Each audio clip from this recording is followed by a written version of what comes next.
Les annonces de grossesse chez nos amies les chanteuses se font de plus en plus en musique.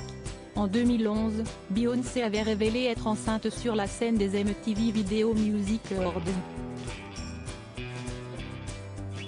Récemment, c'est Rihanna qui profitait de la mi-temps du Super Bowl qu'elle avait la lourde tâche d'assurer pour annoncer qu'elle attendait son deuxième enfant, 9 mois après la naissance de son fils, fruit de ses amours avec le rappeur A$AP Rocky. À l'automne 2020, Chant, Tamara Marthe de son vrai nom, qui révélait par le biais du clip de sa chanson intitulée Boy, l'arrivée prochaine de son premier enfant et le sexe de ce dernier par la même occasion. Le petit garçon a pointé le bout de son nez le 22 janvier 2021 pour le plus grand bonheur de sa maman.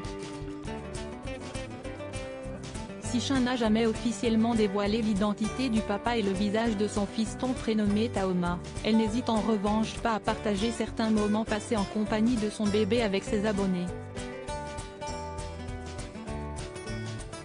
Le dernier en date remonte à cette matinée du jeudi 23 février. Mère et fils ont partagé une petite séance de lecture du Roi Lion. Mais manque de peau, le livre censé faire de la musique au fil des pages n'avait plus de piles. C'était sans compter sur Chant, les bons tuyaux.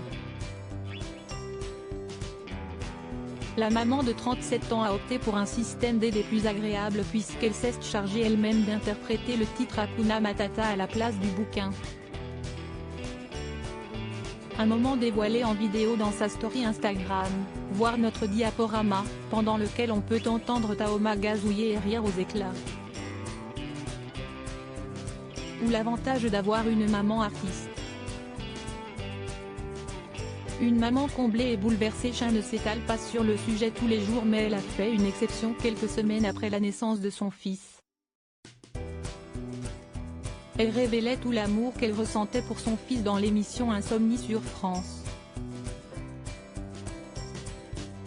TV, je ressens un amour absolu que je n'avais jamais connu avant. C'est quand même assez fou et assez dévorant. Tu découvres des parties de toi, des émotions que tu ne connaissais pas avant. Je l'aille dans la peau pour la vie. Et si fort, si intense. Si elle a fait la rencontre d'un des hommes les plus importants de sa vie, elle a aussi fait connaissance avec l'angoisse. Avec cette naissance est née une angoisse qui sera là à vie mais elle n'est pas forcément négative.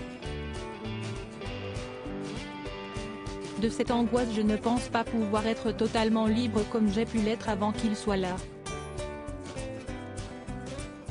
Je ne peux plus m'en foutre comme avant car maintenant, toutes mes décisions me concernant concernent aussi mon enfant. En bref, une maman comme les autres.